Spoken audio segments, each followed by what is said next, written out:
அன்பார்ந்த அனைவருக்கும் என்னுடைய நெஞ்சார்ந்த வணக்கம். ஞான ஒளிகிறா பாண்டியன். திருடன் கையிலேயே சாவியை கொடுத்துட்டா திருட்டு நடக்காது என்று சிலருக்கு நம்பிக்கை உண்டு. முல்லை முள்ளால் எடுக்கலாம், நெருப்பை நெருப்பால் அணைக்க முடியுமா?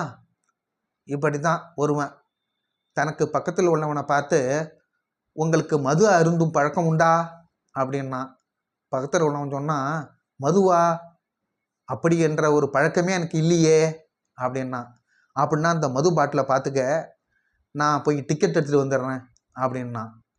உடனே அவன் டிக்கெட் எடுத்துகிட்டு திருப்பி வந்து இந்த மது பாட்டிலை எடுத்தான்.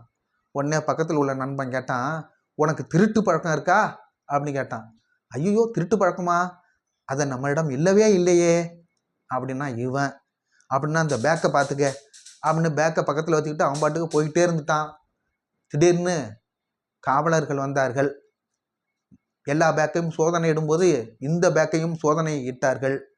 உடனே இந்த பேக்குள்ள பார்த்தா எல்லாம் திருட்டு பொருள்கள். இந்த குடிகார குப்புசாமி மாட்டிக்கிட்டான். இப்படி தான் ரொம்ப சாமர்த்தியமாக இருப்பதாக எண்ணி சம்பந்தம் இல்லாதவர்களையும் சம்பந்தப்படுத்தி சில சங்கடங்களில் சில பேர் மாட்டிப்பான். அப்படிப்பட்ட வகைகளில் இந்த குடிகார குப்புசாமியும் ஒன்று. இது உங்களுக்கு பிடித்திருந்தால் சப்ஸ்கிரைப் பண்ணுங்கள், லைக் பண்ணுங்கள், ஷேர் பண்ணுங்கள். நன்றி.